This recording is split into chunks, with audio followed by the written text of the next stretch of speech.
Brownstone on West 35th Street in Manhattan. Most people walk by without a second look. This is Nero Wolfe's office, a man who thinks he's the world's greatest detective. Truth being, he is.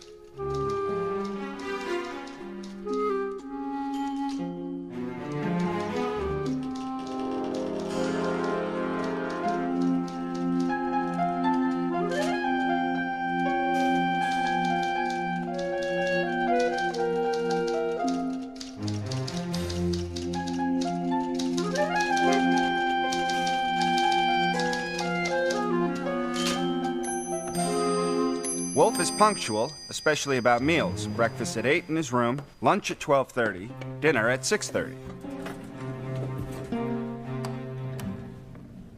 He also weighs 1/7 of a ton.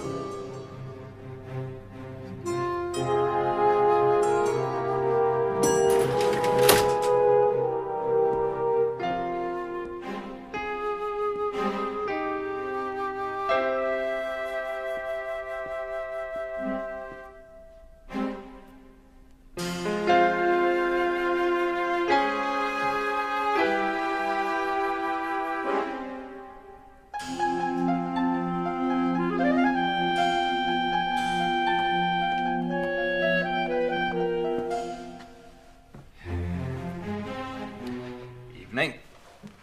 Good evening.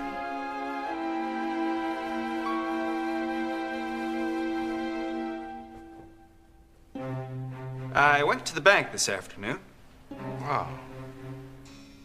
Would you like to have the news? You're overdrawn. But the bank is hopeful.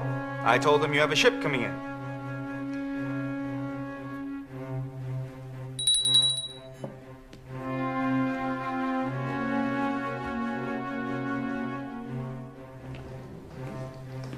Smells great, Fritz. What is it? Starlings. Delivered this morning. Fresh.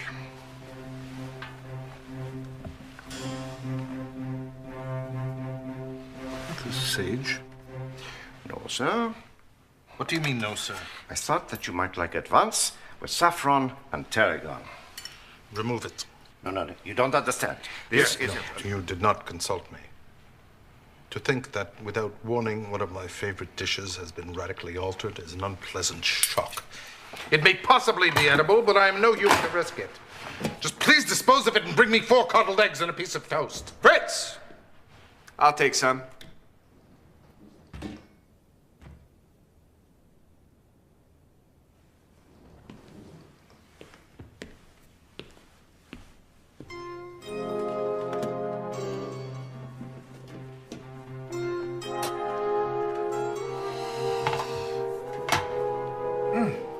Saffron.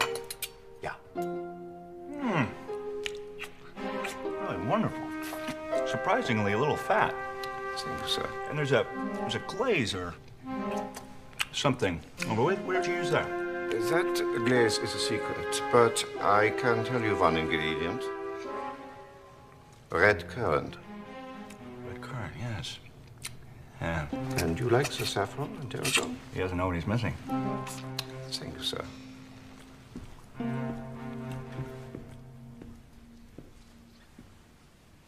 Coffee, please, Fritz. Who's that? Someone who doesn't know the rules.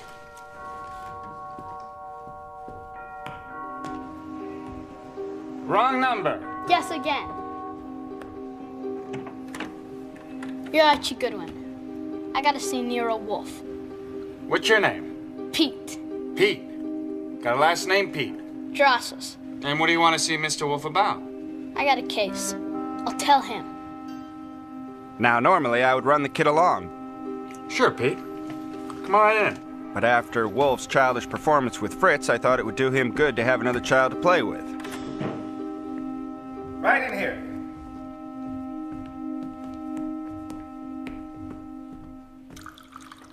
Archie, I will not have interruptions at meals. You call eggs a meal? This is Mr. Peter Drossos. He wants to consult you about a case. I was going to tell him you were busy, but I remembered how sore you got at Fritz because he didn't consult you. I didn't want you to get sore at Pete because he didn't consult you either, so here he is. Sit down, Mr. Drossos. Ragging Wolf is always a bit of a gamble.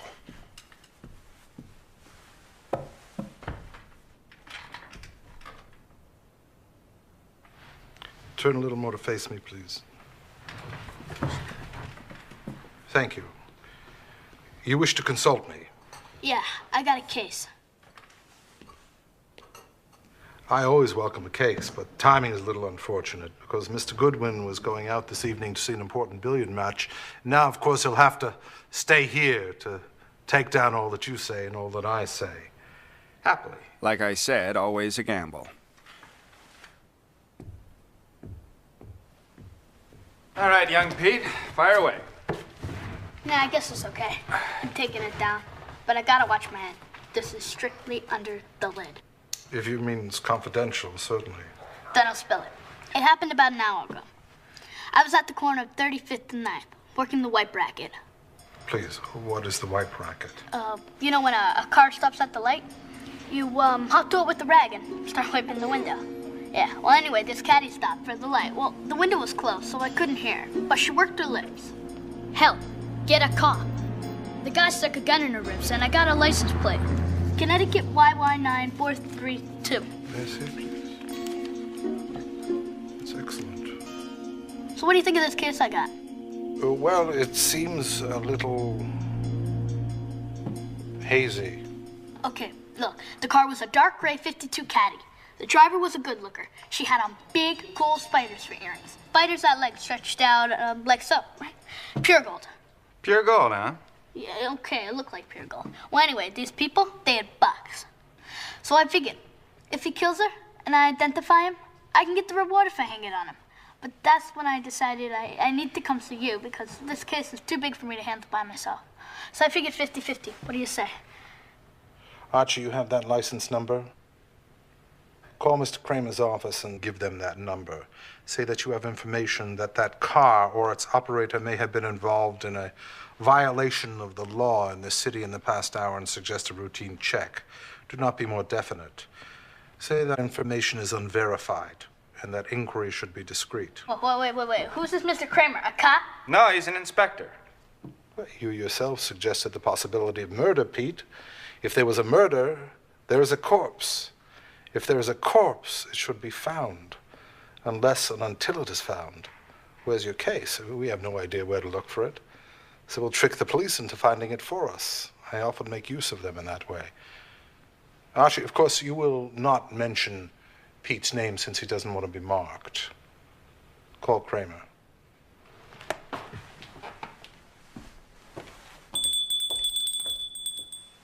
I called Manhattan Homicide. I couldn't reach Kramer, but I talked to Detective Pearlie Stebbins. I told him all about the case, and of course I didn't reveal the source. Excellent. Now your notebook. Excuse me, what time is it? Ah, yes, it's 4 minutes to 8. I gotta be home by 1:45. See you tomorrow.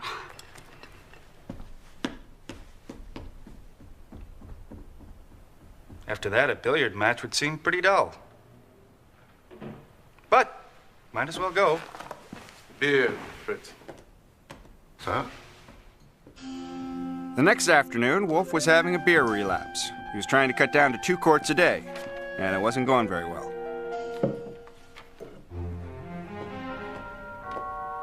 See who that is and send them away.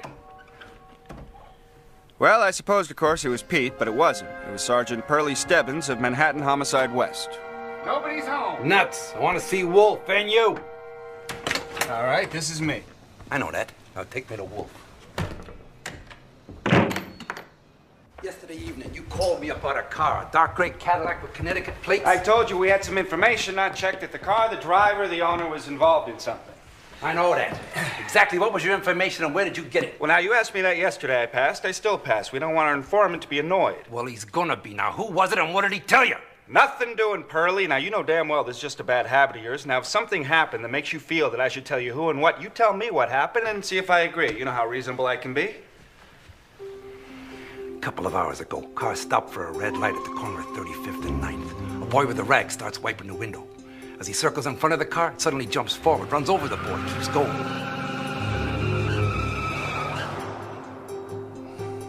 Driver was a man, alone. A couple of people agreed on the plates, Connecticut, YY9432. Said it was a dark gray Cadillac. Same car you called me about yesterday. The boy died in hospital shortly after the ambulance got him there. What was the boy's name? What's that got to do with it? Just tell me his name. Drussells. Peter Drussells.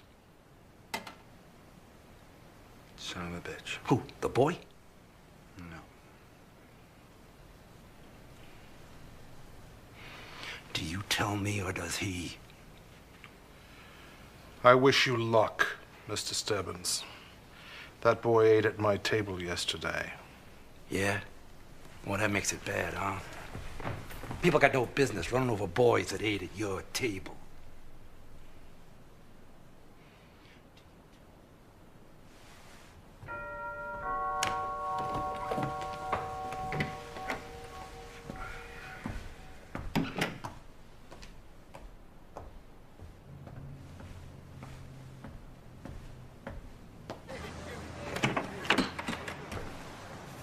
Can I help you, madam? Does Nero Wolfe live here? Yes. Do you think I could see him? I won't take long. My name is Mrs. Anthea Drossos. Yes, Mrs. Drossos.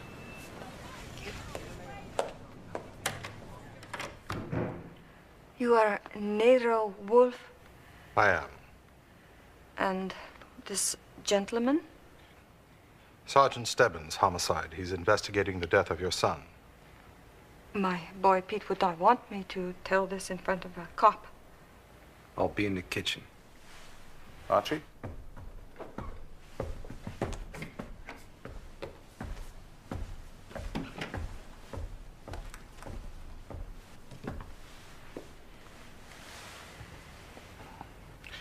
Well, madam. You know, my boy was killed.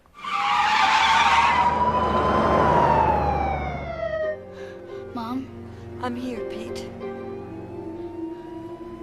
go to Mr. Wolfe. Tell him what happened.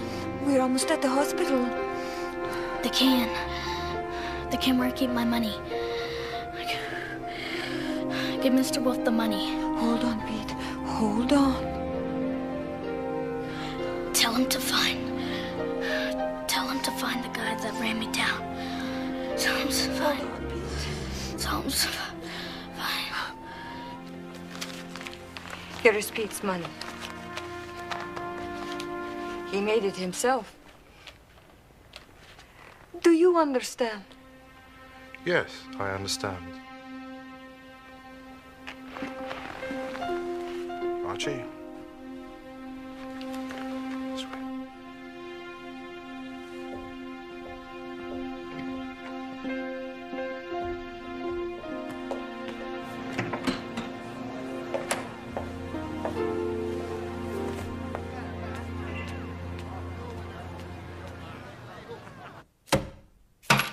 $4.30. A hearty congratulations to you. I figure after deducting for income tax and the 10 cents call to Stebbins, why, there's enough left over to put a pool over here, or... Shut up!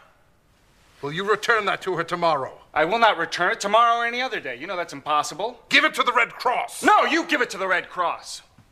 Should that woman come back here and ask what we did with Pete's money, I'm not going to feel like saying the Red Cross, and I'm not going to feel like lying. You brought him into this house! This is your house! You gave the boy cookies!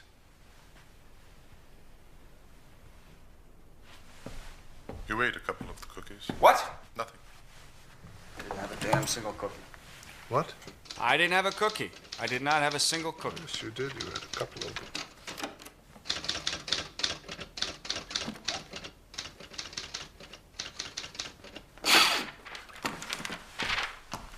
Well, he said it's not so much that you earn the money, but to feel like you've earned the money. So why don't we earn our money?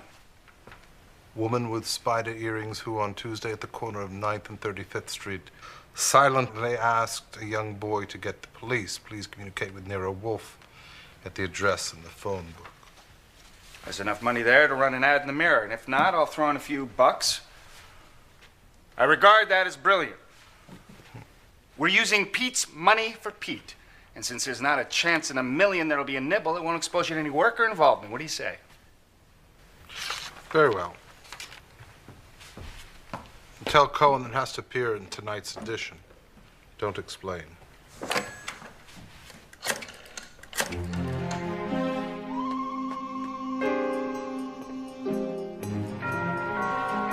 was almost noon when the ad in the Mirror had baited the first fish. Our old friend, Inspector Kramer. Where's Wolfe? Inspector Kramer. I don't think he's expecting you. Damn right he isn't. Archie, this is farcical. Why'd you put that ad in the Mirror? I do not use brassavolas and trigeneric crosses. Now, your notebook, Archie. Dear Mr. Jordan. I asked you why. Dear Mr. Mr. The Jordan. orchids we discussed last week. You put that I'm ad aware that you in the have had Mirror. no success in performing trigeneric Damn it, crosses. Wolfe! In specific reference to Vanda Cerulea. I asked you a how do you civil spell that? question. Civil. Civilize it. Put it your way. Do you know that woman with the spider earrings? Archie?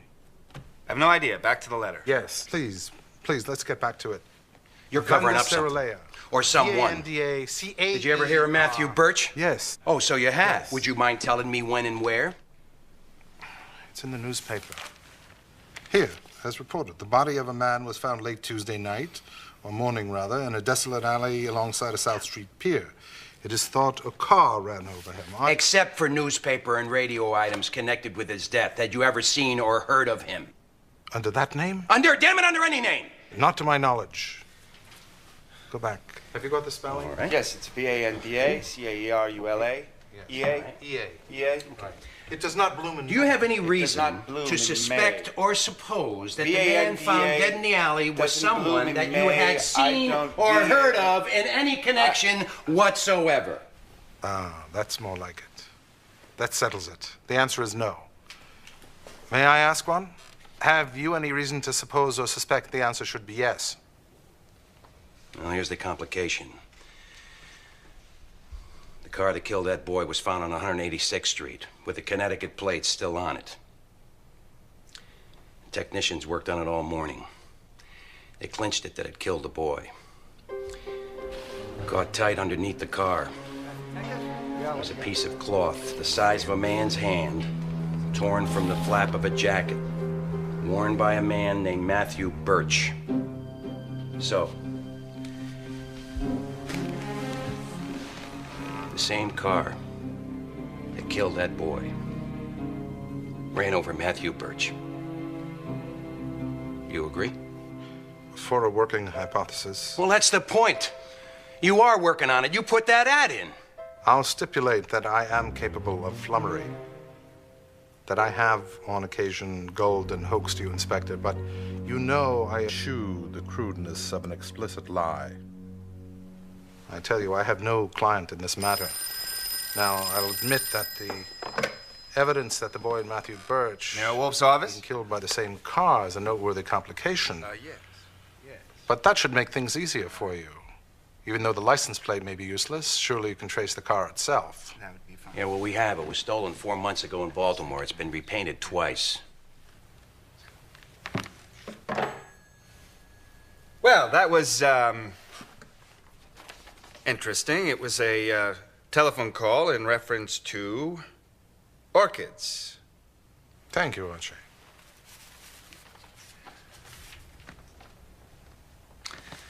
Okay. You know, I've never had any notion that you're a crude liar, Wolfe. I've never seen you be crude. No. Not crude. Nuts. Archie, I'm not happy with... Wait. The phone call. Hmm? It was a woman answering the ad. She wouldn't give her name. She made an appointment. It's lunch. She made an appointment 20 minutes from now. Archie, this is insufferable. So,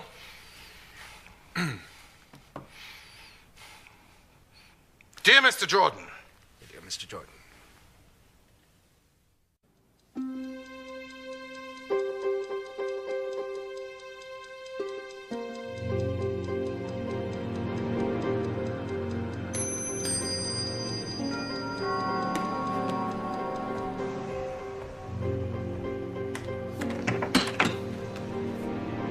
Mr. Wolfe? No, I'm Archie Goodwin, Mr. Wolfe's assistant. Right on the dot. I am usually punctual. What can I do for you, madam? This is a clipping of your advertisement, and this is a check made out to you for $500. May I see it, please? Not yet. It has my name on it. So I would guess. I want to ask you some things before I give you my name. What things? About the boy. The boy I asked to see a cop. I would like to see him. Will you arrange for me to see him? If you could just give me his name and address, I think that would be enough for the $500. Describe the boy. Describe the other occupants of the car. What time did it happen? What did the boy say? Exactly what did he do? As for your name, that is no longer in your discretion.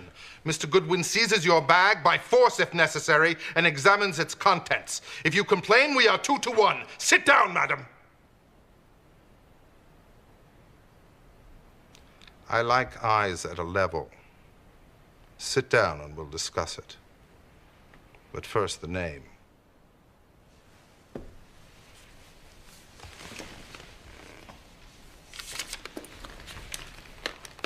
My driving license. I am Mrs. Laura Fromm. I am a widow. My New York residence is... I've noted it. Do you still maintain you were driving the car and told the boy to get a cop? I do, most certainly. Then you're in a pickle. The police want to question you about a murder.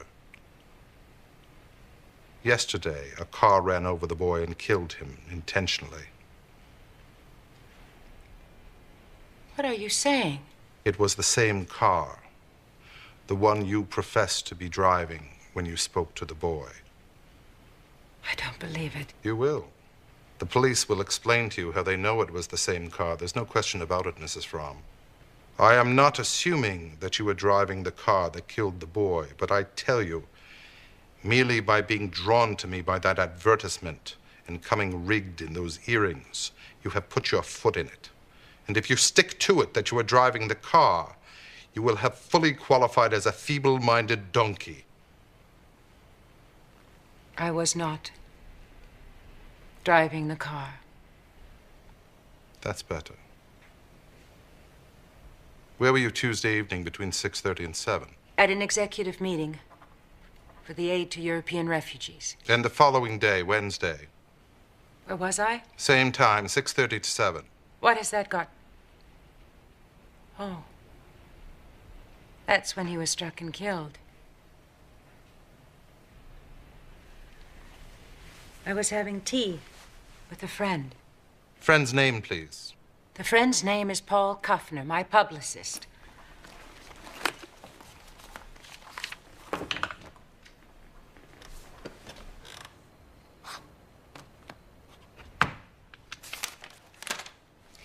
This is a check for $10,000.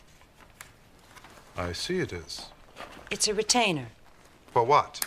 It seems as though I'm going to need your expert advice and maybe your help. Bosh! You're offering to pay me not to tell the police of your visit. I am Mrs. Damon Fromm. My husband left me a large fortune.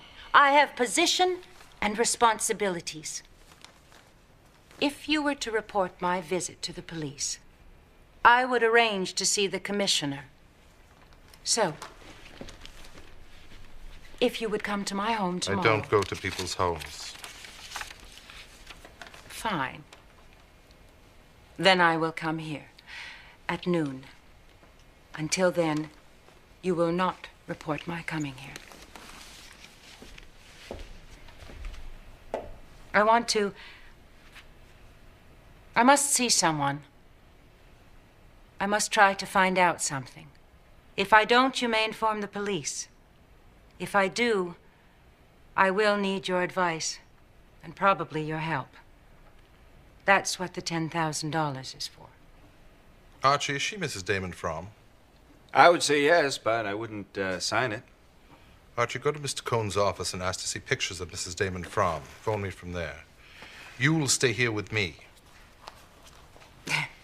This is ridiculous. No doubt, but under the circumstances, not unreasonable. Do you refuse? No, I deserve it. It isn't necessary, Archie. You are Mrs. Fromm. Before you leave, an understanding. My decision whether to accept your retainer and work for you will be made tomorrow. You are not now my client. Understood. And a question. Do you know who the woman was who was driving the car Tuesday and spoke to the boy? I won't answer that now because I can't.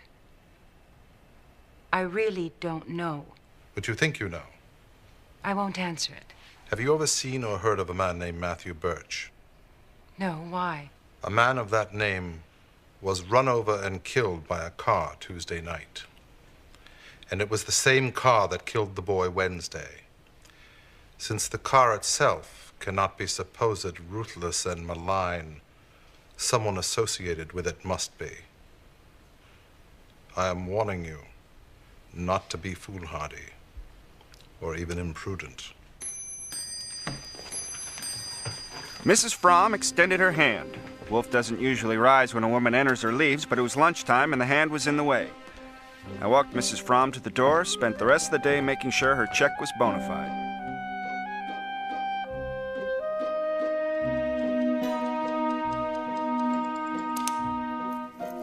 That woman is 18 minutes late, and I shall not permit this to interfere with my lunch. She must have heard you.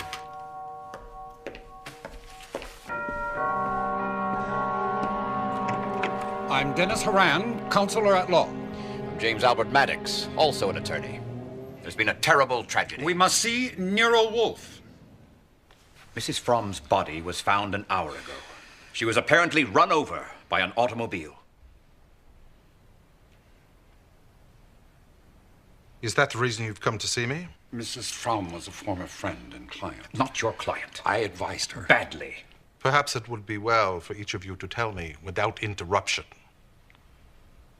to what extent and with what authority you represent Mrs. Fromm. I represent Mrs. Fromm. You do not. My firm is counsel to Mrs. Fromm. I am counsel for the Association of European Refugees. I am also the executor of Mrs. Fromm's estate. And in that capacity, Mr. Wolfe, I ask you formally, under what conditions and for what purpose did she give you a check for $10,000? I prefer not to tell you. Do you know the law, Mr. Wolfe? No. Then I suggest you seek advice. I can compel you to disgorge that check unless you can establish that Mrs. Fromm received value for it. I can't. She received nothing. But I intend to earn that money. How? By making sure her murderer is exposed and punished. That's ridiculous. We'll see. Am I correct, sir, in assuming that you are not demanding that I return the money Mrs. Fromm paid me? That depends.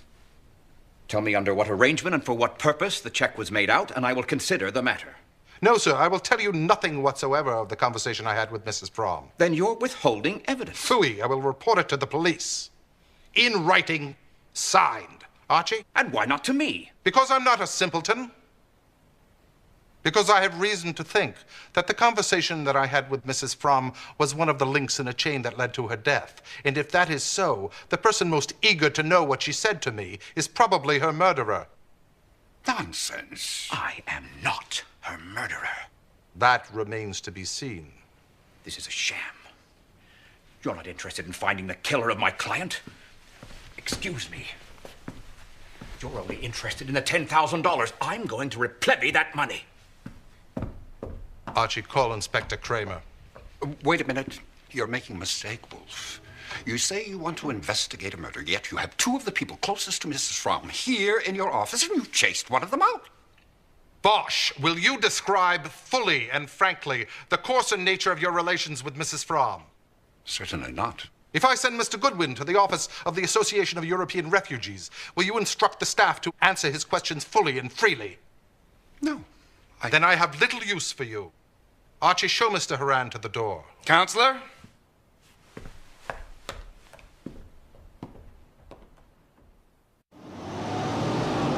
I wasn't sure Mrs. Fromm would like to be called a socialite. It didn't seem very dignified, but then it isn't dignified to be murdered by a car either. Hey, Lon! Hey, well, some Nero Wolfe is on the case. I was just passing by. I want to ask you a question. What are do you know about Laura Fromm's activities the day she was killed? What do I get? Appreciation, respect, trust me. Yeah. All right, start with lunch. The Churchill, with Paul Kuffner, public relations guy for the AER. Association European Refugees, yeah. Yeah, Kuffner told the cops she was worried about something. What happened after lunch? Then back to the AER office where Mrs. Wright, executive something, says they spent their time going over the books. Then Fromm goes home, meets her personal secretary, friend, and confidant. Named? Jean Esty. Esty helps you get dressed for dinner. The butler says they had some argument. Where's dinner? Dennis Horan's apartment. Yeah? Who's there? Just Horan, his wife Claire, Angela Wright, and Paul Kuffner. Dinner breaks early. Rumor is Horan was overly familiar with Mrs. Fromm, so he walks her back to the car, watches her drive away. Yeah, so he was the last man to see her alive, huh? As far as is known. Listen, anything new on this Matthew Birch guy? What's Matthew Birch got to do with it? Are you saying his murder's connected to Fromm? What else you know about the guy, huh? He's a special agent for Immigration Naturalization Services, married, seems to live above his means. What do you got? Cops seem to have it wrapped up that the same car that killed the kid killed Birch. Hey, and Fromm was killed by a car also. That's sweet, Archie. That's very sweet. So who hired Nero Wolfe? Nope, not yet. Hey, what do you mean? Come on, come on. I promise you I'll give you an exclusive later. Hey, Archie. No. Tasting. Wasn't tasting, I was sampling. You must explain to me the difference someday. Inspector Kramer was here. Any blood flow? You have to ask him yourself. The top floor was devoted to Wolfe's second obsession, orchids. I can tell you. Wrong. Dendrobium. What information did you obtain from Mr. Cohen? Well, Miss Fromm had quite a busy social schedule. And so I told him. Wolfe sat there with eyes closed and nose twitching. With her publicist, Mr. Kuffner. And, when I finished, he held his pose for a long moment, absorbing everything. I think. Then, he opened his eyes. Kramer was here. Yes, so Fritz said. Yes, he was uncommonly offensive. He intimated that had I told him yesterday of Mrs. Fromm's visit, she would not have been killed. He was insufferable.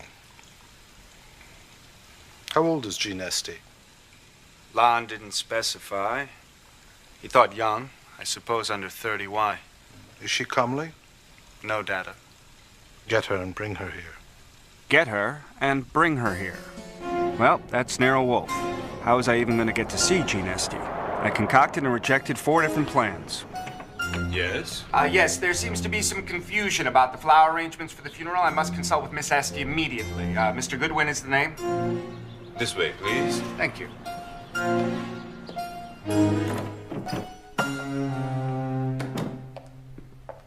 What's this about flowers?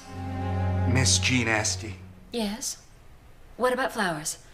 Yes, that's why I've come to see you. Have you heard the name Nero Wolfe? The detective? Yes. Well, certainly. Good. He sent me. Mr. Wolfe would like to know if there would be any objection to orchids. Miltonia, Rosalie, Alba. They're pure white and quite beautiful.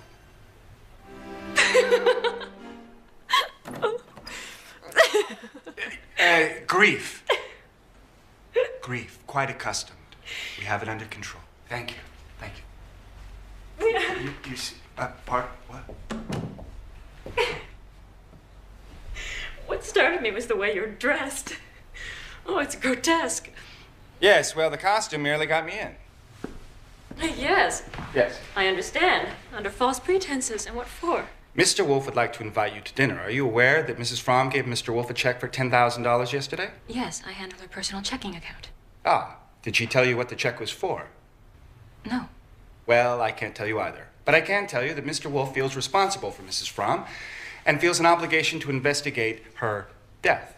Oh, the police are investigating it. Ah. 2 of them left here just a half an hour ago. Yes, the police. I'm sure they'll do a very fine job and they'll solve it. But if they don't, Mr. Wolfe will. Don't you want Mr. Wolfe to solve it? No, it doesn't matter what I want. Well, it matters to Mr. Wolfe, and that's why he's inviting you to dinner. Our offices are at 35th Street. We could be there in 15 minutes. Shall we go? I'll go now. Yes. Oh, no. Look, I may be in the middle of this mess, but I'm not going to say or do anything to make it worse than it already is. Now, I've been instructed... Ah, Miss Esty, there you I'm are. Archie Goodwin. I work for Nero Wolfe. I'm in disguise. I'm Paul Kuffner. I handle public relations for Mrs. Fromm, and I am not in disguise. I'm sorry to break in like this and take Miss Esty away, but there are urgent matters. Upstairs, please, Miss Esty. Pleasure to meet you, Mr. Goodwin. I've heard a great deal about you and Mr. Wolfe. Ah, Peckham. Mr. Goodwin is leaving. See him to the door, would you? It was a fine job. He could have said, "Get out of this house till I ask Miss Esty what you're trying to put over." But, no, sir. Gentlemen, Fritz has provided us with some lovely homemade cookies, in case any of you is interested. Napkins are provided. Hello, everyone. I'm a mortician. Saul, Fred, Ori? Saul, Fred, and Ori, our best freelance operatives, were waiting when I got back to the office. So you went to Miss Esty dressed as a mortician. Ah. This got me in. Unfortunately, Miss Esty, with the well-timed help of a Paul Kuffner, refused your dinner invitation. You don't look very alert. Huh. Sit down, Archie. Remove the silly cap. So, I must inform you of the situation in all of its intricacy. The police will tell me nothing. With all their advantages of manpower and authority, they will certainly forestall us. But I intend to persuade myself that I am justified in keeping Mrs. Fromm's fee. And besides, I resent the assumption that those who come to seek my help may be murdered with impunity. That's the personal reason. We'll get the bastard. I doubt it, Fred. But we will try. There are dozens of possible approaches to the problem. So, Saul, tell me, where do you want to start? I'd kind of like to start with that AER place, that refugee joint. Mrs. Fromm's organization. Why? Because they're interested in refugees, and Birch used to be with the Immigration Naturalization Service. And that's the one connection I can see between Birch and Mrs. Fromm. Very well. Take $200 in expenses. But a displaced person would not be lavish. Yeah, I know that. I'll start with the spider earrings. Not that I've seen any. How big were they? Archie? Like so. Like so. Were they gold? I think they were gold, but don't quote me. Very well, Archie. Give Ori $100.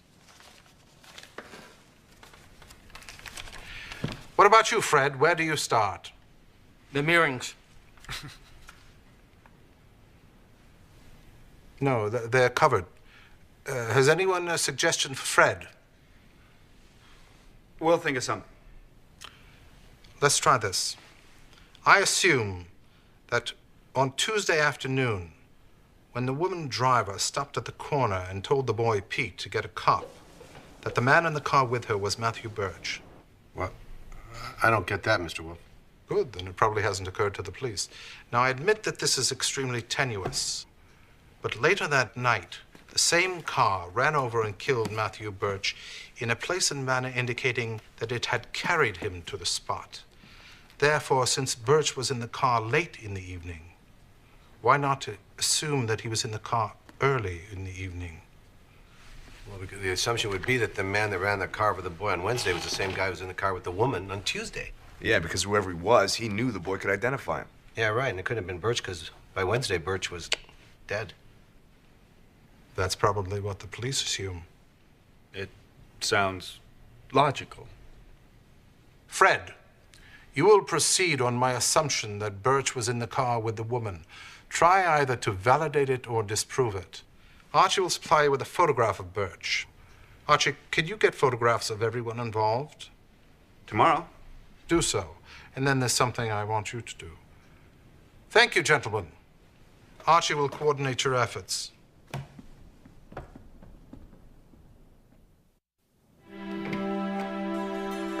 Morning.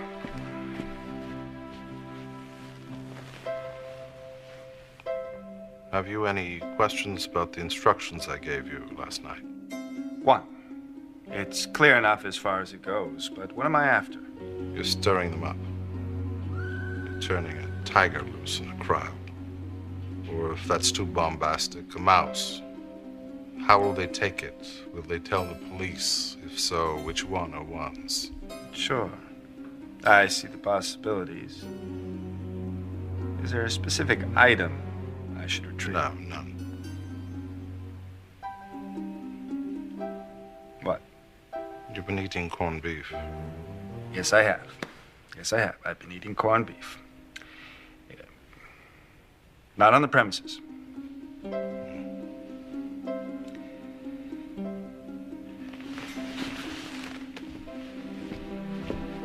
Well, no costume today. Representing Nero Wolfe. Yes, but not exactly. Oh? I'm here on my own. On your own. But don't you work for Nero Wolfe? I like to get work for me, too, when I get a chance. Read the other side. You discuss what Mrs. Fromm told Mr. Wolfe. Yes. That's exactly what I want to talk with you about, but just between you and me. I don't understand. Oh, you soon will. You see, I was present during the talk that Mrs. Fromm had with Mr. Wolfe. I remember all of it. I have a very good memory. I could recite it to you word for word, or mighty close to it. Well?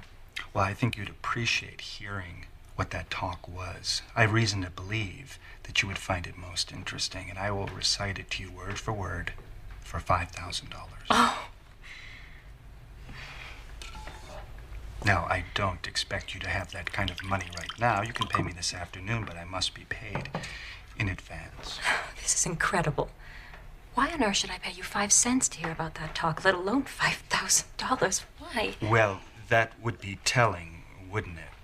After you pay and I deliver, you may or may not decide whether you got your money's worth. And what if I told Mr. Wolfe about your offer? I'd say you're a liar. He trusts me. I'd simply say you were a dirty liar. Well, I suppose I should be insulted and indignant, but I'm too shocked. I didn't know you were a common skunk. You should go. Yes, well, think about the offer. I'm looking for a Mrs. Moran. Thank you, sir. Just across the street. Mrs. Horan. Do I know you? Do we know each other? Quiet, darling. Do I? Not exactly. But we're about to meet. Oh, a detective. Working with Nero Wolfe. For Nero Wolfe. Have you heard of him? Oh, yes. My husband saw him the other day. What day was it? I'm not sure. If you're looking for him. No, Mrs. Horan, actually. Turn the card over. To discuss what Mrs. Fromm... with me? Why would I be interested? Oh, Mrs. Fromm visited Mr. Wolfe, and Mrs. Fromm? I was present throughout their conversation. She tried to help all those people. Their entire conversation. You see, I heard everything that was said, and to satisfy your curiosity, I will tell you for $5,000, and I will pay it back the day it rains up instead of down. How about that? What an amusing idea. Yes. Raining up instead of down. Yes. Would it be raining from the clouds up or up from the ground to the clouds? Well, either, actually. I think I like it better raining up from the ground. Ah, well, we're not really talking about the rain, are we, Mrs. Horan? You see, I'm willing to sell you some information about what Mrs. Fromm might have said to Mr. Wolfe. But why would that interest me? Oh, I see. You mean she told him something awful about me. That doesn't surprise me any. What was it? Well, I'm not sure you understand exactly what I'm talking about here. Maybe I need to make myself perfectly clear. First, you give me the money, then I give you the facts. See? Do you know what I think, Mr. Goodwin? No, I do not. I think you're much too fine a person to use these kind of tactics to stir up my curiosity. Well, if it's the money, we could... I thought you were a nice man. You have kind eyes. Did you know that? I thought you were a nice man, but I can see I was wrong. Yeah, what? Well, that's not necessary. Oh, no. Bad dog. Bad. Hey, could you just have him stop? Well, it's dangerous out in the front lines, but I still wasn't ready to give up on my quest for $5,000. This is the Association for European Refugees. Yes, it is. Just like the sign says, well, I'm here to see Angela Wright. She's busy. Well, show her this card. She's busy. Show her the card, she'll see me.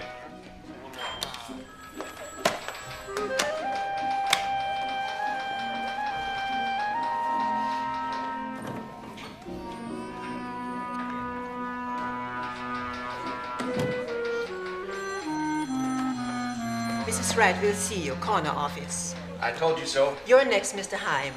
Yes. Thank you very much. Come in. Afternoon. You represent Mr. Nero Wolfe. I suppose you're a detective also. Well, actually, Are you trying to solve her murder? Well, actually, what I'd like to do is I'd like I to... can't see why anyone would wish Mrs. Fromm dead. Yes. No matter how overbearing she could be. She was doing such humanitarian work. She certainly was. You know, the AA is a private organization supported by wonderful people like Mrs. Fromm, which helps immigrants to find jobs and provides legal and financial assistance. Yes, that's very touching. If it were not for Mrs. Fromm, I might never have been able to come here. Oh. What a tragedy her death is. Terrible, terrible tragedy, yes. So, how can I help you? Well, are you aware that Mrs. Fromm visited Mr. Wolfe the day she was killed? Murdered? No, I didn't know that. Yes. But we were not so close that she confided in me. I see. So then you wouldn't be interested in anything Mrs. Fromm had to say to Mr. Wolfe? About me? For $5,000, I'll tell you exactly what the conversation was in detail. So it does concern me. Sit down, Mr. Goodwin. Perhaps we can arrange something. I'm sure we can. Shall we put your offer in writing? You take me for a sap. A zap? For a fool. Oh, if you were a fool. No, if you were so dishonest. Wouldn't Mr. Wolfe? I mean, he is a detective. You agree? You see, the thing is, I've fallen on hard times recently. And, well, I've never done this before. My mother, cancer. Ridiculous. What? Ridiculous. What is ridiculous? Mr. Goodwin, I resent being taken for a sap. Is it sap? That's my vanity. Tell Nero Wolfe. Tell him my mind being underrated by him. And tell him that I think he is a sap. For thinking he can fool me with such a crude trick. But, Miss Wright, Yes, Mr. Goodwin. Good luck to all of you. After Angela Wright, I had one more offer to make. Paul Kuffner. But I called Wolfe to report. Archie, come home at once. Mr. Kuffner is here, and I want to see you.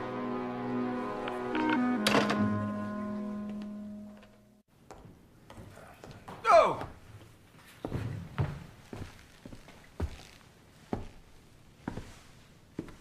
Don't sit there, Archie. Your right to sit at that desk is suspended. Move, please, move. Mr. Kuffner has a shocking accusation. Sit there. Mr. Kuffner. A woman I trust says that you offered to tell her about the conversation Mrs. Fromm had with Mr. Wolfe if she would first pay you $5,000 in cash. What was the woman's name? I have not told Mr. Wolfe because one was requested not to. Of course, you know it. I've forgotten. Tell me. No. For God's sakes, if you were a U.S. Senator, I wouldn't expect you to name the accuser. But since you're not, go climb a tree. He has a point, Mr. Kuffner. Anonymous accusations are in questionable taste. You should name her. I was asked not to.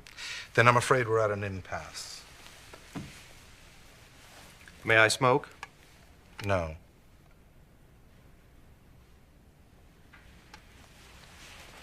It was Angela Wright. Archie, did you make Angela Wright such a proposal as described by Mr. Kuffner? No, sir. Did you say anything to her that could have reasonably been construed as such a proposal? No, sir. Then you may sit at your desk.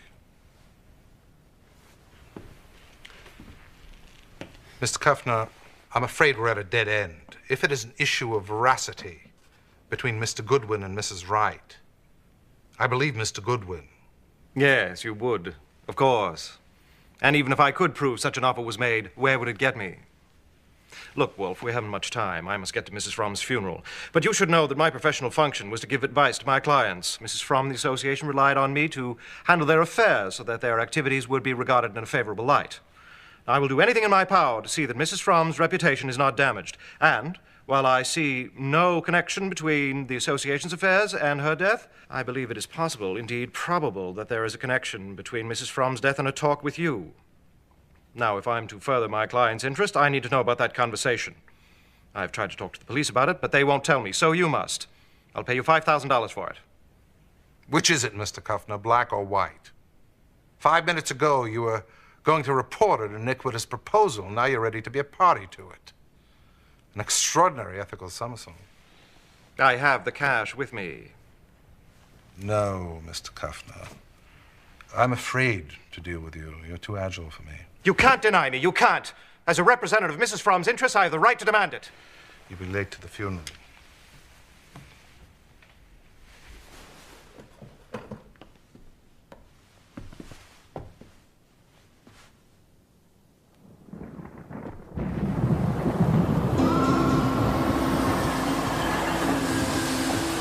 Laurie had used his connections in the jewelry trade to locate a store on 46th Street where the Golden Spider earrings had been displayed in the window.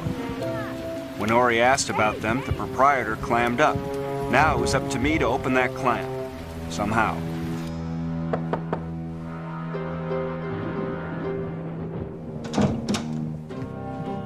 Who's it, Irving? I don't know, Papa. Oh, it's you again. Who are you? Archie Goodwin. We work for Nero Wolfe. The detective. That's right. I want to ask you something about the murder of Pete Rosas. Who's that, a gangster? I know nothing about gangsters. I know he was a 12-year-old boy, just like your son here. Irving, go. Do your homework. Now. A boy murdered? Why don't you say so? Come, explain.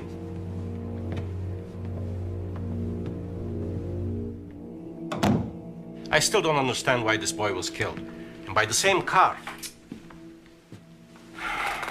So you want what?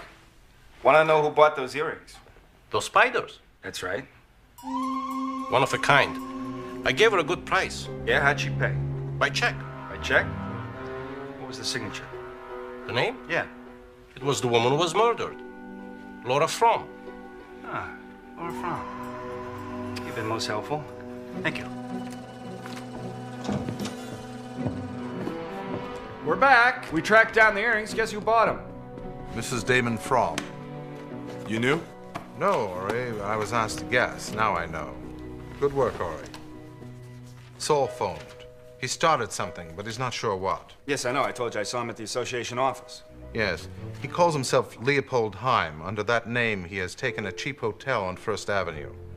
After you left the association office, he had a brief talk with Angela Wright. Who referred you to our organization? Special Agent of Immigration and Naturalization. It was Birch, Mr. Matthew Birch. Oh, really? Mr. Birch is dead. Dead?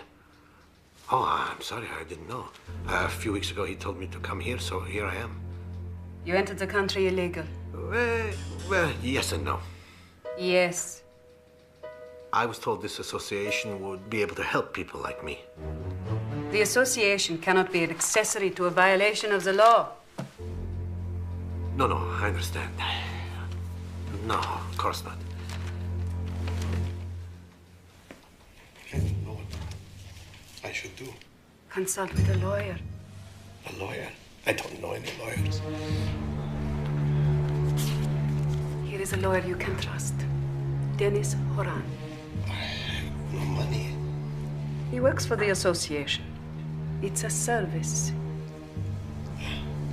A service? It's very kind. Thank you very much. I appreciate it. Saul went to Haran's office and told him of his plight. Mr. Heim, you have a very big problem. Many people like you come to me every day, but I'm only able to help a very few. However, there may be a solution to this mess. Where can you be found? Hotel. The Hotel Duval in room 312. Go to your room and wait. I go. Tonight. Wait. This evening. This evening. Thank you, sir. Thank you. I really appreciate it very much. Thank you. So Saul went back to the hotel. At 8 p.m., he had a caller. Just a second, please. Just 1 minute. Please. Yes, come in. The door is open. You Heim? Who are you? I'm here to help you. What do you mean? How are you going to help me? I'm aware of your predicament, and I sympathize. But don't worry. You want help, don't you? Yes, I need help. Of course I do. You're illegal. Illegal? Well, in a manner of speaking. That means the FBI and the police have to be dealt with. It's going to be costly. So you want how much? $10,000. What? $10,000? No, but for what is it, the 10,000? To prevent any kind of exposure or harassment. No, you don't understand. I have nothing. $10,000 is a ridiculous amount. You can do it by the month, by the week, a little bit here, a little bit there. I see, for a little bit from the week and the month. Yes, I could. And the papers are then good, yes? Guaranteed. Remember, any attempt to alter this arrangement would be disastrous. Sleep on it. I'll be back. Sure. Sir, I want to thank you. I appreciate very much your helping me.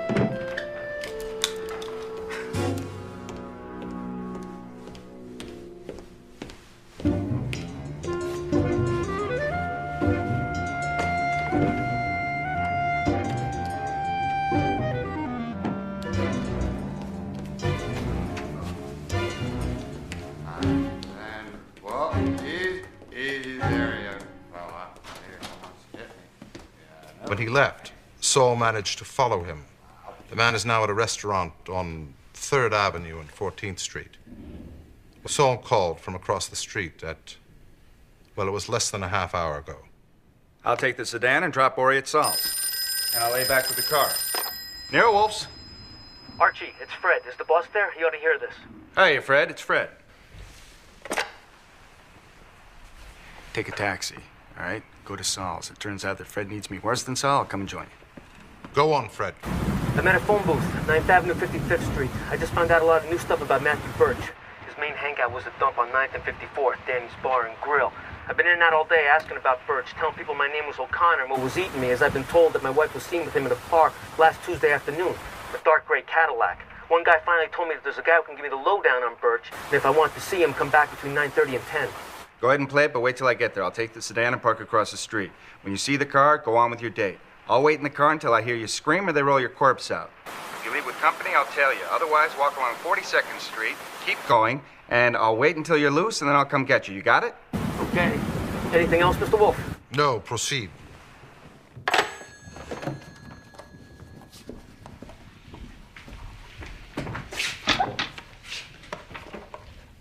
You know I dislike guns. So do I, except in situations where I might get knifed, plugged, or shoved off a building.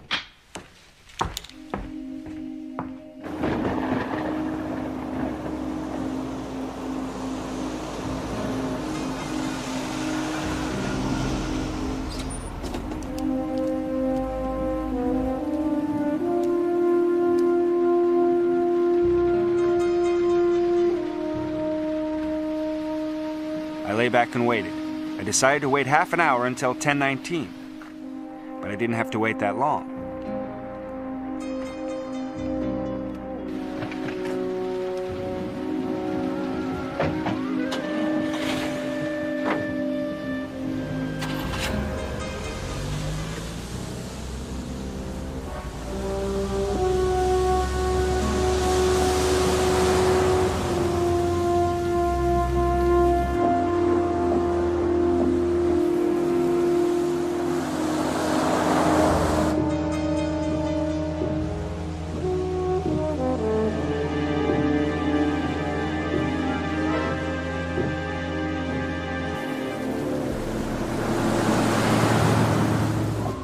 driver didn't spot me tailing him, but he drove kind of fast, a little too fast for a night when the rain was starting to come down harder and harder.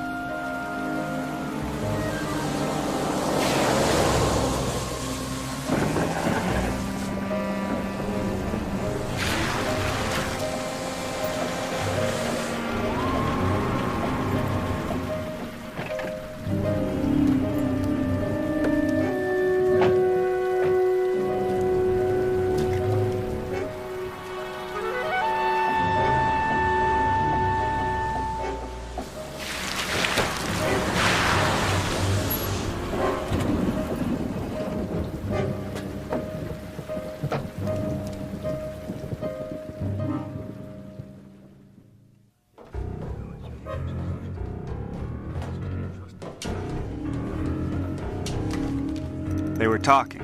I couldn't make out what they were saying, so I looked for a better vantage point. Get up.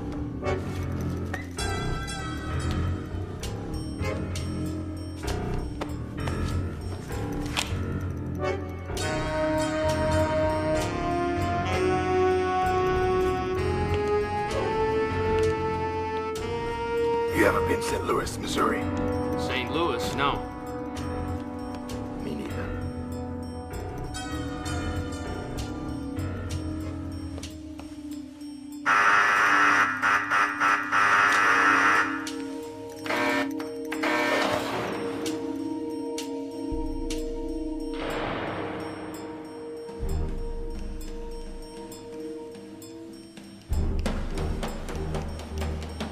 I hear they got alligators there. Hello, Mort. Low lips. We've been waiting for you. Is he clean? Yeah, but he had an S&W under his arm. What's this about your wife and Matthew Birch? Someone said they saw her with him. I think she's cheating on me. You know Matt Birch? Me? Birch? No. But she must have known him. I guess so. Check his papers. I gotta tell you, my name's not O'Connor. No, it's Durkin. See, the reason Shut I up. was just... Archie. Private Dick, huh? Who you working for? Myself. Even a private dick has a personal life. My wife, you know... Shut up. Sit down. Archie. The big white guy. His lips. I followed him from the hotel. Where's Ori? Ori's upstairs. He's watching our back. What do you got for me here, Mort?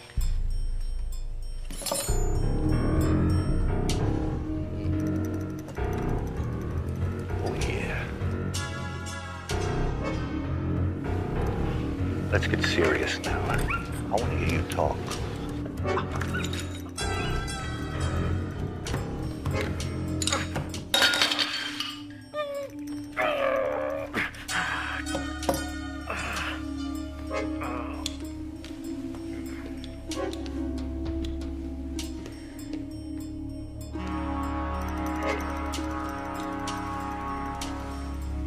Get up. Come on.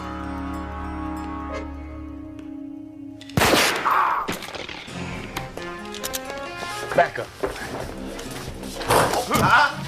Be nice. Does it hurt? Good, good. Get some rope, boys. Tie 'em up.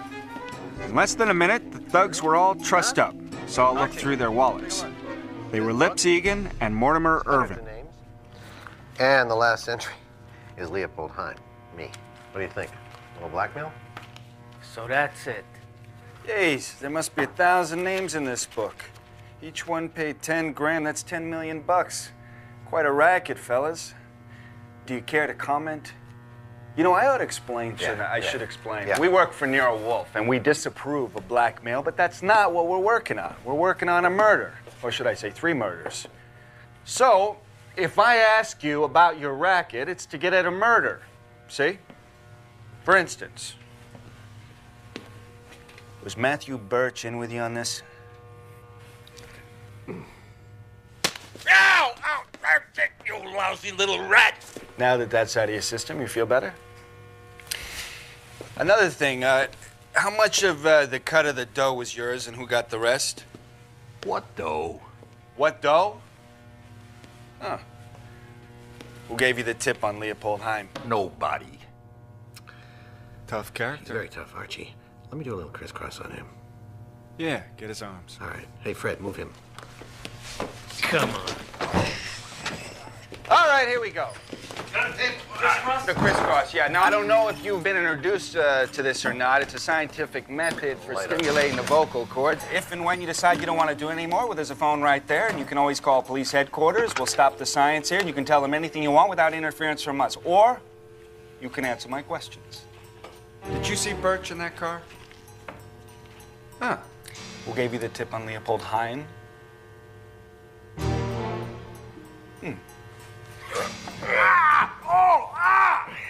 Who's the boss of your racket?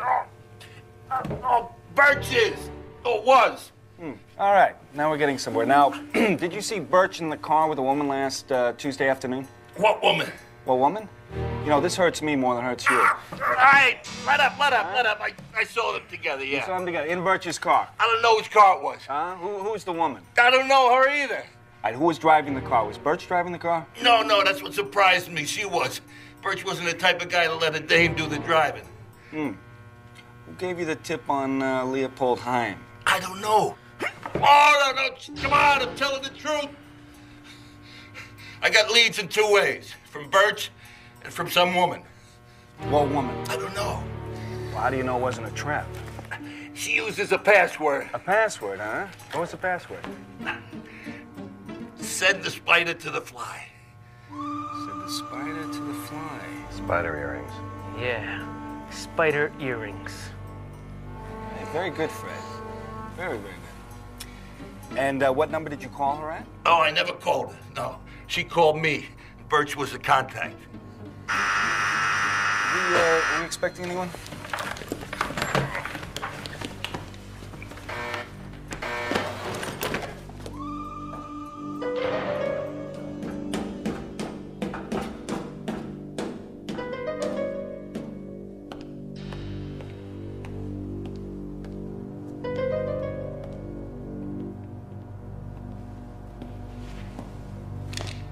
Well, hello there. Hello, Ori. Good to see you. Just in time. Thanks. Come on in. Oh, that hurts. That hurts, huh? Yeah, well, we're very serious here. Got the name of an ambulance if you'd like. Yes, it is serious. Serious enough to finish you, Goodwin. Pipe down, pipe down. I'm gonna make a phone call.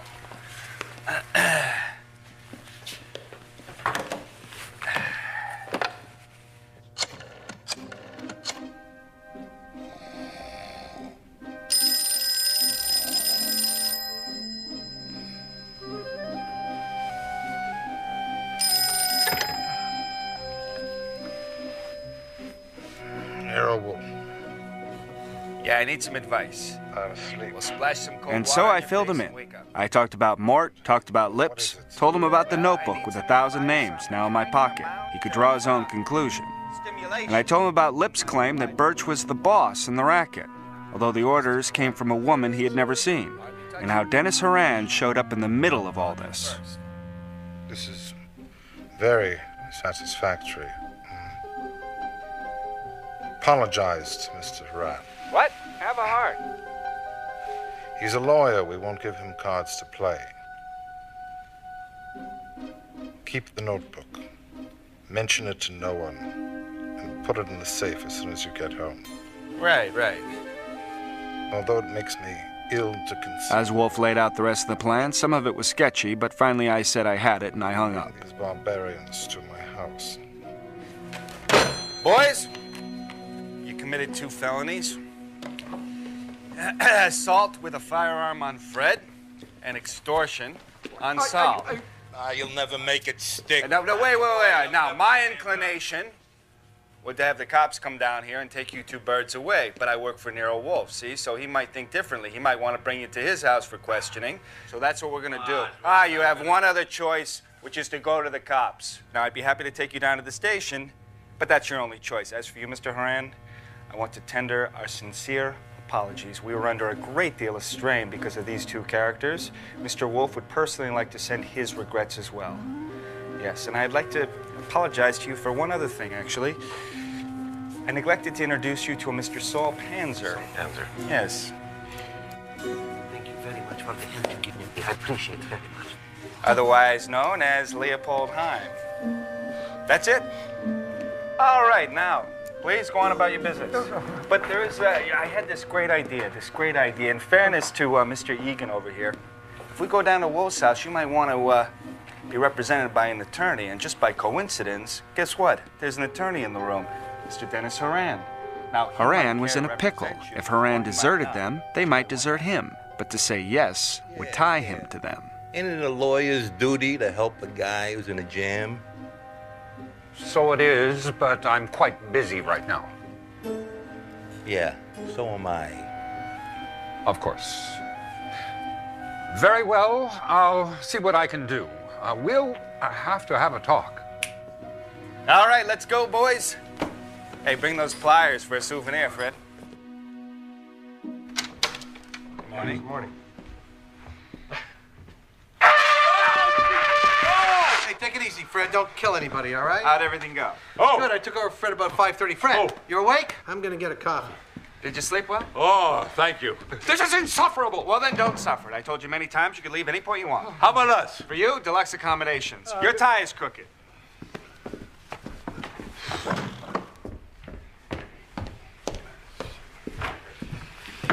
Eat, breakfast. Well, that includes 3 house guests. Guests, here. Hey, Fritz. Oh, forget this bum. I have to go on a mission, and I am starving. Archie, I need $500. What for? Phone calls. Fritz, I'm just gonna have that, because that looks great. I knew it would be useless for me to guess what Wolf had in mind for Ori, and I knew it would be useless to ask. I also knew Wolf well enough to know he had something up his sleeve. He always did. That must be Inspector Kramer. We called him when we got home last night and told him everything. Well, almost everything. Yeah, we're on our way somewhere. Where are these characters, and what do you want to tell me? Come in. What kept you so long? Mr. Goodwin phoned more than 6 hours ago. As you know, my house is full of questionable characters, and I want to get rid of them. Where are they? They're guilty of extortion and assault, and I'm certain much more. Archie will explain later. But first, I have 2 questions. Why did the man who killed the boy in broad daylight dare to run the risk of later identification by one or more onlookers? And the other question concerns the journey of the earrings bought by Mrs. Fromm, worn by the woman in the car some days later, and then worn again by Mrs. Fromm 3 days after that. Can you explain that? No. So I have provided my own answers, but I can't expound upon them without naming my candidate. Hey, if you're ready to name a candidate, don't let me stop you. Have you got one? Oh, yes. The hell you have. Name him. The question was, have I a candidate? Not am I ready to nominate. I may be in an hour, in a week, but not now. What is it, Fred? Yes, sir. Haram wants to speak with you. Now. Urgent. This man, Haran, is a hyena, and he irritates me. Why don't you talk to him? Bring him in. I think I've seen you work all the dodges there are, Wolf, but this one takes the cake. And I don't get it.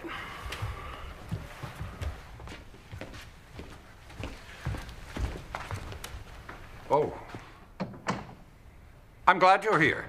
So am I. I have decided to reveal a conversation I had with Mrs. Fromm the night of my party. I would have revealed it earlier, except that as her attorney, I thought it privileged. But now, it seems critical. Get to it, Haran. She told me that she had received information that someone in the organization was furnishing the names of illegal immigrants to a blackmailing group led by Matthew Birch, and that a man named Egan was involved.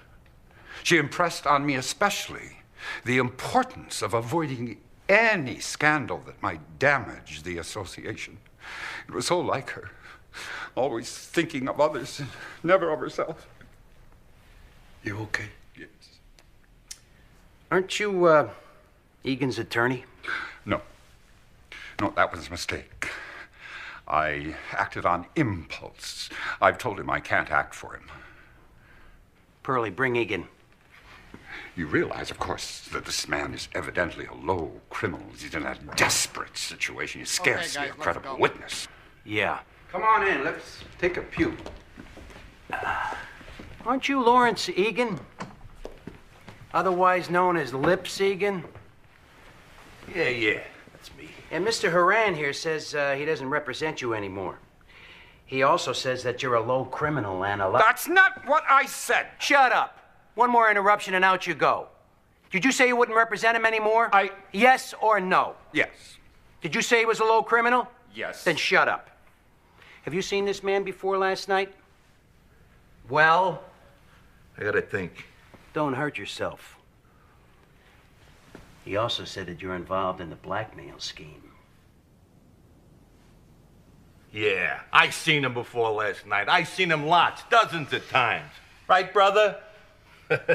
You lousy ray. He's in it up to his ears. That's a lie! You led him into this. Maybe so. But I got all I need right now, Mr. Horan.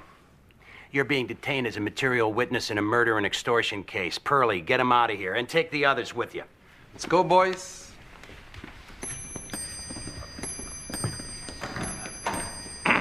It's 9 o'clock. My orchids. You mean you're gonna leave when... When what? You've got this wretch cornered, and you're clawing away at him to get at another wretch, that unspeakable Haran. I'm not after blackmailers. I'm after a murderer. You can deal with them just as effectively elsewhere. You bet I can. And I'm gonna take your men with me. All 4 of them. You may have 3 of them, but not Mr. Cather. He's not here. Where is he? I want him. You can't have him. He's on an errand. Haven't I given you enough for one morning? Archie, do you remember where Ori has gone? Couldn't remember to save me. Good, don't try. And the truth was, I didn't have the smallest idea where Ori was.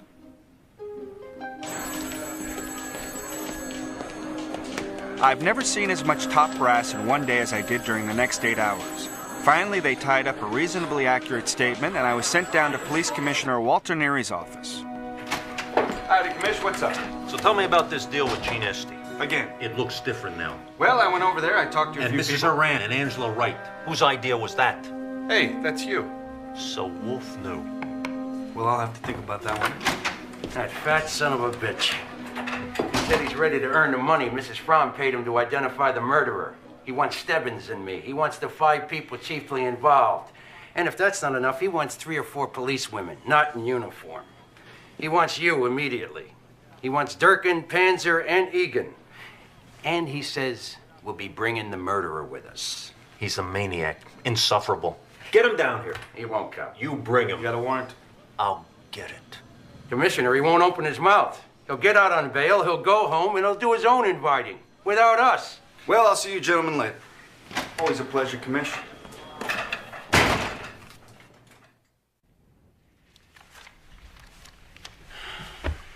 Would someone please tell me what this is all about? I'm Inspector Kramer, New York Homicide. I want you to understand that this is official, only up to a point. You were brought here by the police department with the approval of the DA. I'm done with you. But now, Nero Wolfe will proceed on his own. I want you to understand that he has no authority to insist on any answers to any questions he may ask. You understand that?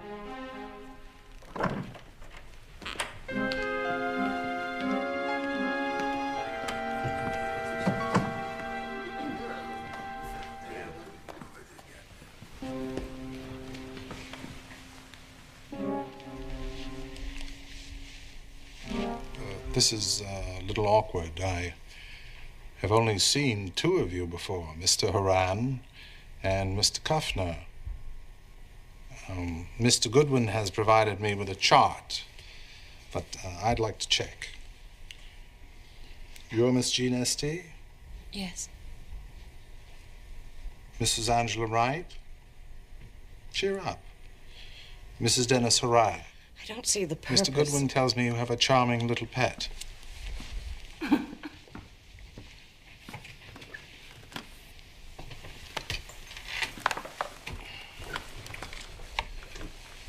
Thank you all for coming.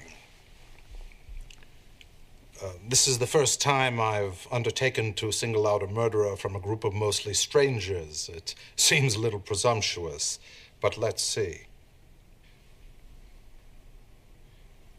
I have no questions to ask, but indeed I have questions to ask of myself. For instance, why did Mrs. Fromm wear those golden spider earrings when she came to see me? Answer: they were part of an attempted imposture. She wanted to impersonate the woman who was wearing them in the car in order to find out what I knew. Another question: why did Mr. Haran go to the factory last night? Answer: because his greed had impelled him to a foolish action, giving Leopold Heim's name and address to Mr. Lips Egan, and he was alarmed. I protest. Inspector Kramer, this is slander. You're a lawyer. Sue him. Mr. Haran, if I were you, I'd stop lathering about your implication in blackmail and extortion. On that, you're sunk, and you know it. And now you're confronted with a much greater danger. Identification as the murderer of Pete Drossos. But You can't possibly escape a term in jail. But with my help, you may go on living. I suppose most of you know nothing of the extortion enterprise which has resulted in the death of 3 people, so you can't follow me throughout.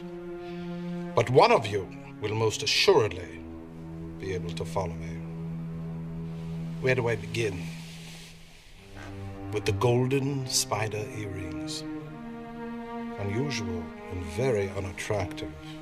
Why would a woman of taste like Mrs. Fromm, upon seeing these earrings in a store window, be motivated to purchase them? Perhaps she didn't find them unattractive. Tastes differ? Phooey. Do you remember Mr. Lips Egan saying that in phoning him, a woman used a password? What was it, Mr. Egan? Said the spider to a fly. Exactly. Said the spider. Perhaps Mrs. Fromm had overheard that peculiar password used, and the impulse struck her to play a kind of game with those who she thought might be involved.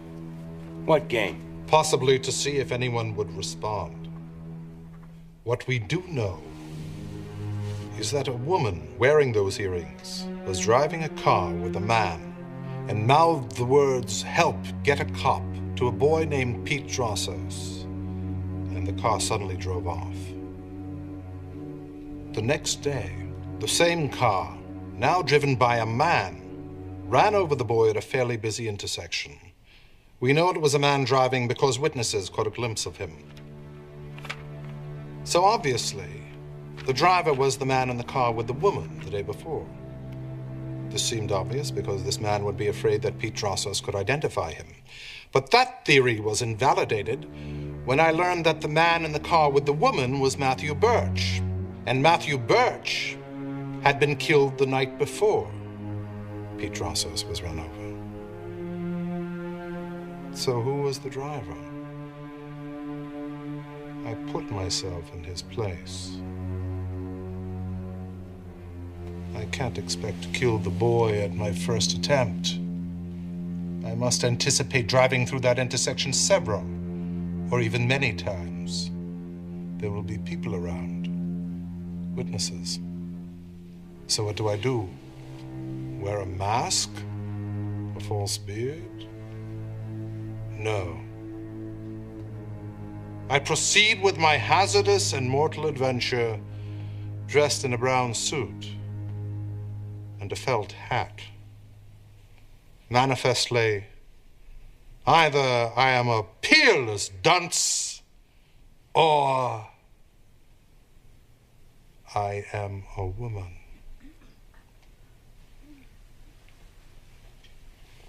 Let's say, hypothetically, I am a woman.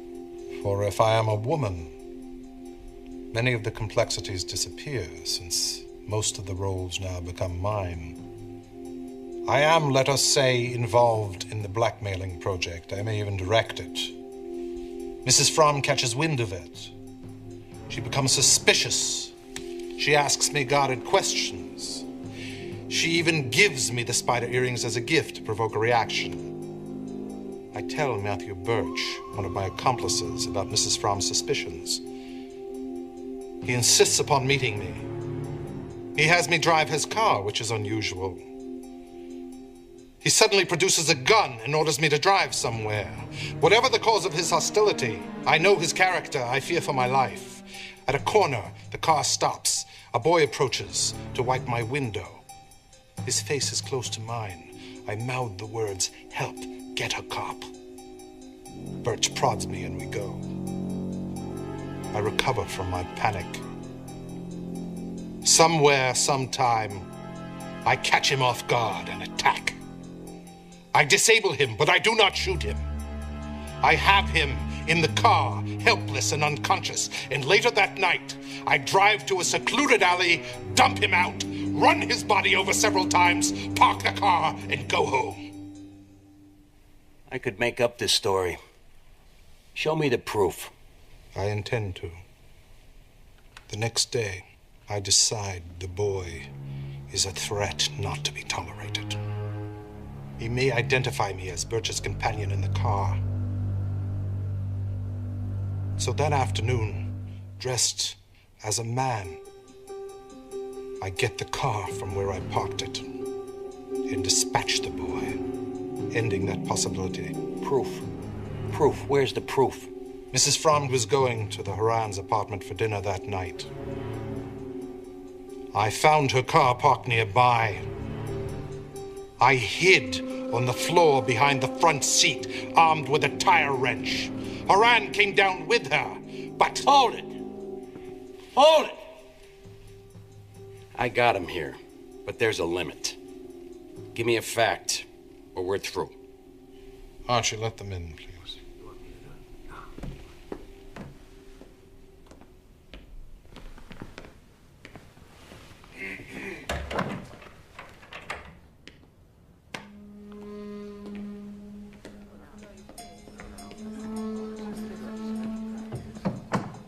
The red chair.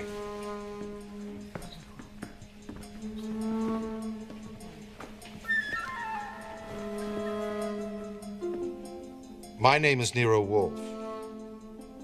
What is your business, Mr. Levine? I'm a partner in B&S Levine. The S is for Sidney, my brother. And the business? A clothing store, men's clothing, on Fillmore Street in Brooklyn. Why are you here? Well, there was this phone call at the store, and a man said that his wife had bought for him a felt hat and a brown suit last week, and did we remember about it? And I said, sure. And he said to make sure what I described, and I did. And then, what happened? Then he talked me into coming here. What a talker that man is. A salesman he should be. I want to know about the woman who bought the brown suit and the felt hat. She's here. I saw her as soon as I sat down.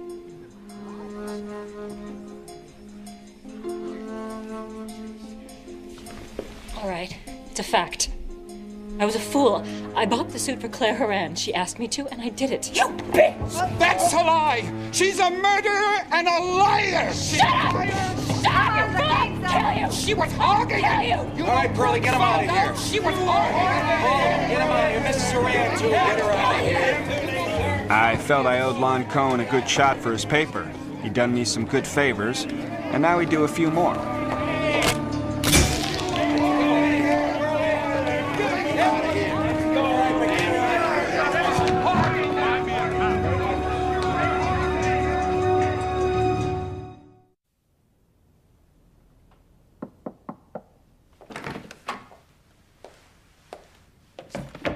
He said he wanted to see me?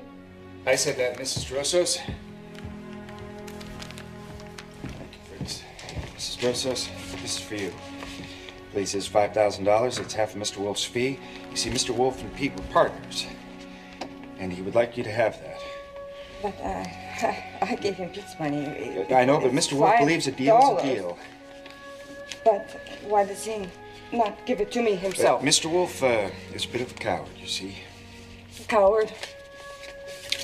He hates to see a woman cry. Now, thank you for coming. Fritz will see you home. Don't tell him I cried. I will not.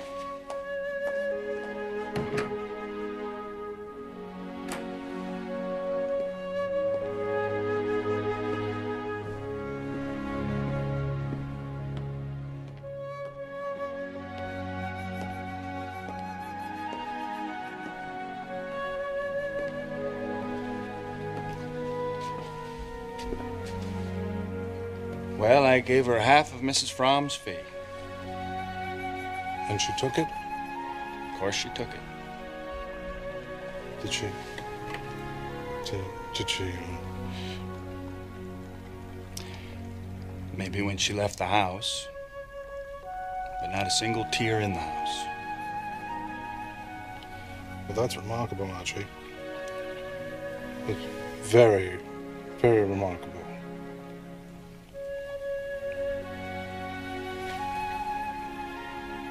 Remarkable.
So what do you think of this case I got?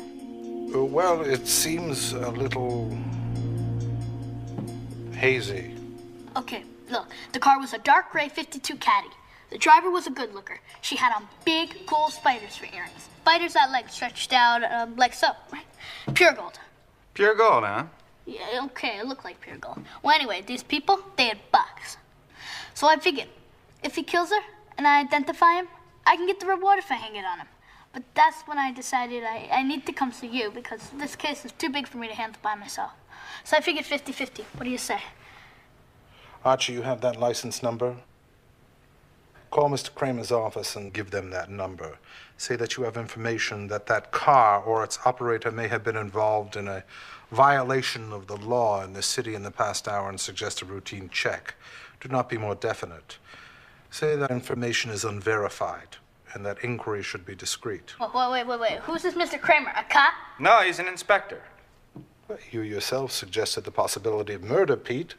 If there was a murder, there is a corpse. If there is a corpse, it should be found, unless and until it is found. Where's your case? We have no idea where to look for it. So we'll trick the police into finding it for us. I often make use of them in that way. Archie, of course, you will not mention Pete's name since he doesn't want to be marked. Call Kramer.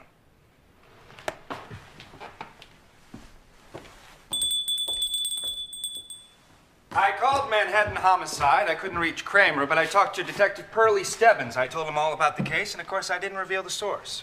Excellent. Now your notebook. Excuse me, what time is it? Ah, yes, it's 4 minutes to 8. I gotta be home by 1:45. See you tomorrow.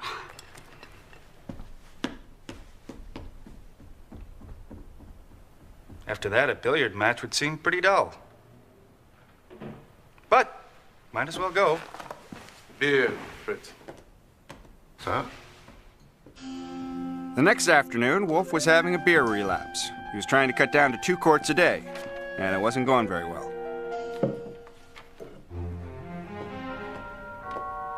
See who that is and send them away. Well, I supposed, of course, it was Pete, but it wasn't. It was Sergeant Pearlie Stebbins of Manhattan Homicide West. Nobody's home. Nuts. I want to see Wolfe and you. All right, this is me. I know that. Now take me to Wolfe. Yesterday evening, you called me about a car, a dark gray Cadillac with Connecticut plates. I told you we had some information, not checked that the car, the driver, the owner was involved in something. I know that. Exactly what was your information and where did you get it? Well, now, you asked me that yesterday. I passed. I still pass. We don't want our informant to be annoyed. Well, he's gonna be. Now, who was it and what did he tell you? Nothing doing, Pearlie. Now, you know damn well this is just a bad habit of yours. Now, if something happened that makes you feel that I should tell you who and what, you tell me what happened and see if I agree. You know how reasonable I can be? A couple of hours ago, car stopped for a red light at the corner of 35th and 9th. A boy with a rag starts wiping the window.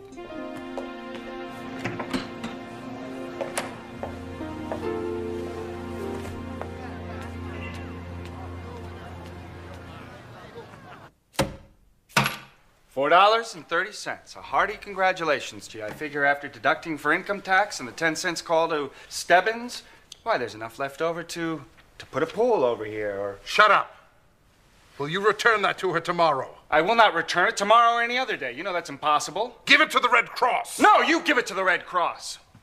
Should that woman come back here and ask what we did with Pete's money, I'm not going to feel like saying the Red Cross, and I'm not going to feel like lying. You brought him into this house! This is your house!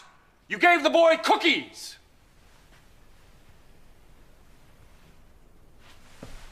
You ate a couple of the cookies. What? Nothing. I didn't have a damn single cookie. What? I didn't have a cookie. I did not have a single cookie. Yes, you did. You had a couple of them.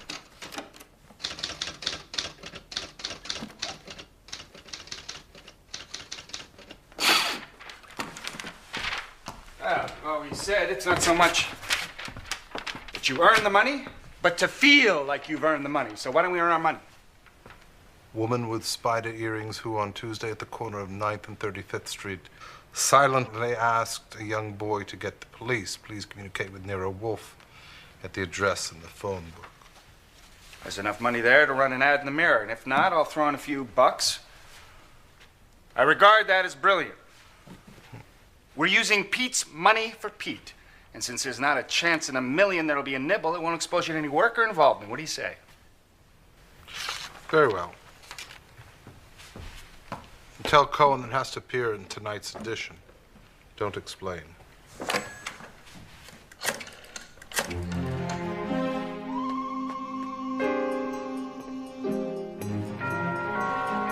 was almost noon when the ad in the Mirror had baited the first fish.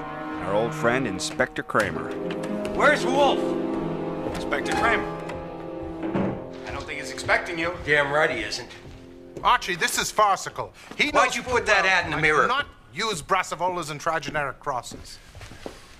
Now, your notebook, Archie. Dear Mr. Jordan. I asked you why. Dear Mr. Jordan. To the orchids we discussed last week. You put that I'm ad aware that you in the have had Mirror. no success in performing trigeneric Damn crosses. it, Wolfe! In specific reference to Vanda Cerulea. I asked you a civil question. Civil. Civilize it. Put it your way. Do you know that woman with the spider earrings? Archie? I have no idea. Back to the letter. Yes. Please, let's get back to it. You're covering up something. Cerulea. Or someone. V-A-N-D-A-C-A-E-R. Did you ever hear of Matthew Birch? Yes. Oh, so you have. Yes. Would you mind telling me when and where? It's in the newspaper. Here, as reported, the body of a man was found late Tuesday night, or morning rather, in a desolate alley alongside a South Street pier. It is thought a car ran over him. Except for newspaper and radio items connected with his death. Had you ever seen or heard of him? Under that name? Under any name. Not to my knowledge.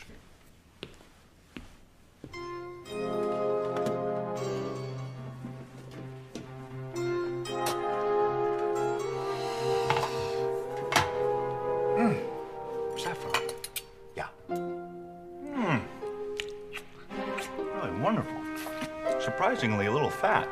Seems so. And there's a glaze or something. Oh, where'd you use that?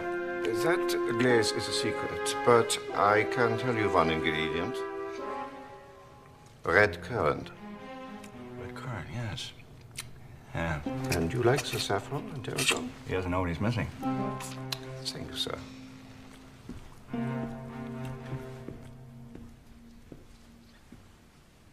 Coffee, please, Fritz. Who's that? Someone who doesn't know the rules.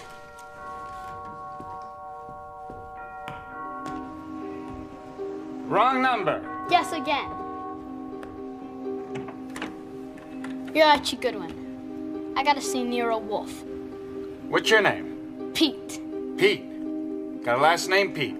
Drossos. And what do you want to see Mr. Wolfe about? I got a case.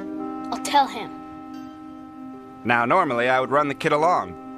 Sure, Pete. Come on in. But after Wolfe's childish performance with Fritz, I thought it would do him good to have another child to play with. Right in here.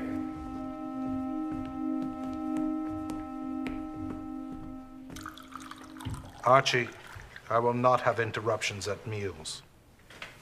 You call eggs a meal? This is Mr. Peter Drossos. He wants to consult you about a case. I was going to tell him you were busy, but I remembered how sore you got at Fritz because he didn't consult you. I didn't want you to get sore at Pete because he didn't consult you either, so here Sit down, he is. Mr. Drossos. Ragging Wolfe is always a bit of a gamble.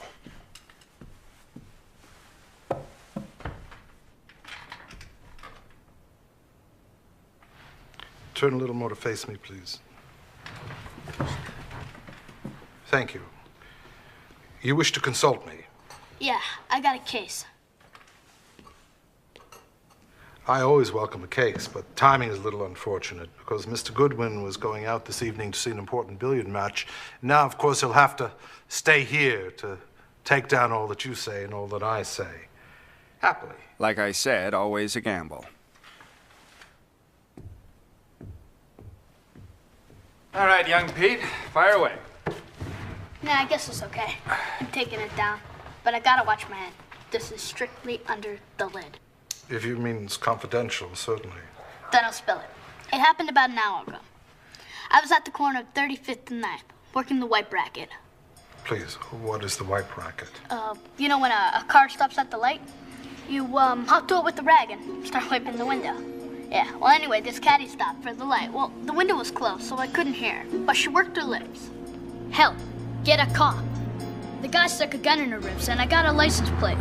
Connecticut YY9432. Yes, please.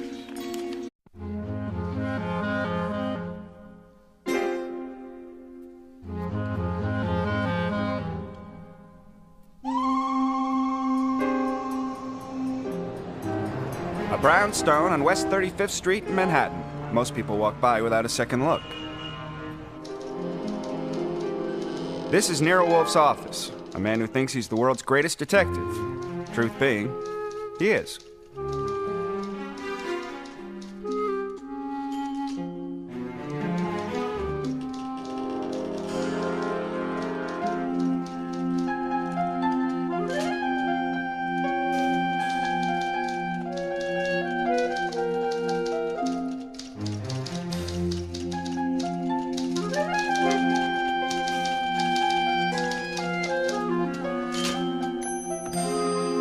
Wolfe is punctual, especially about meals. Breakfast at 8 in his room, lunch at 12:30, dinner at 6:30. He also weighs 1/7 of a ton.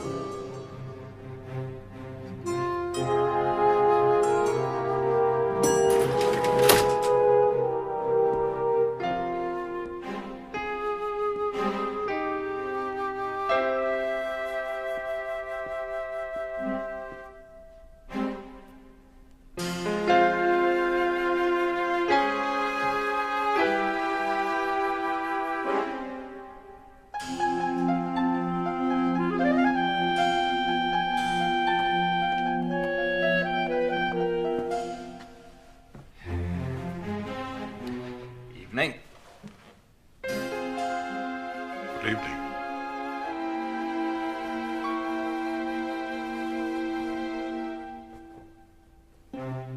I went to the bank this afternoon. Wow. Would you like to have the news? You're overdrawn. But the bank is hopeful. I told them you have a ship coming in.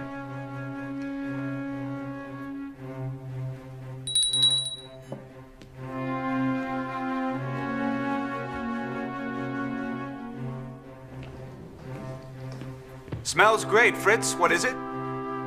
Starlings. Delivers this morning. Fresh.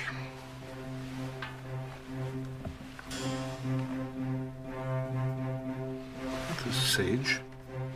No, sir. What do you mean, no, sir? I thought that you might like advance with saffron and tarragon. Remove it. No, you don't understand. This is... You did not consult me. To think that without warning one of my favorite dishes has been radically altered is an unpleasant shock. It may possibly be edible, but I am no use to risk it. Just please dispose of it and bring me 4 coddled eggs and a piece of toast. Fritz! I'll take some.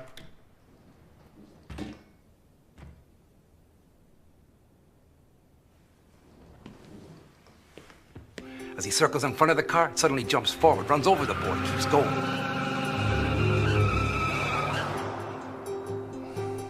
Driver was a man, alone. A couple of people agreed on the plates, Connecticut, YY9432. Said it was a dark gray Cadillac. Same car you called me about yesterday. The boy died in hospital shortly after the ambulance got him there. What was the boy's name? What's that got to do with it? Just tell me his name. Drussels. Peter Drussels. Son of a bitch. Who? The boy? No. Do you tell me, or does he? I wish you luck, Mr. Stebbins. That boy ate at my table yesterday. Yeah? Well, that makes it bad, huh? People got no business running over boys that ate at your table.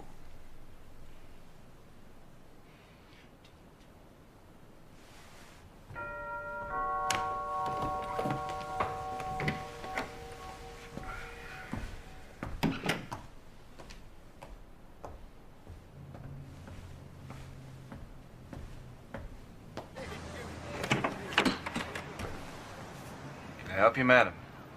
Does Nero Wolfe live here? Yes. Do you think I could see him? I won't take long. My name is Mrs. Anthea Drosos. Yes, Mrs. Drosos.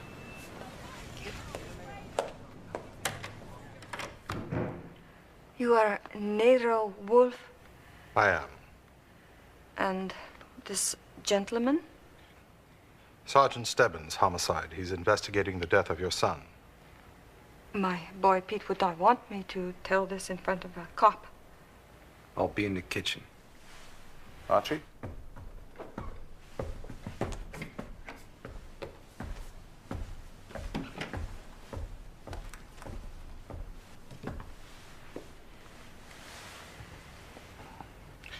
Well, madam. You know, my boy was killed.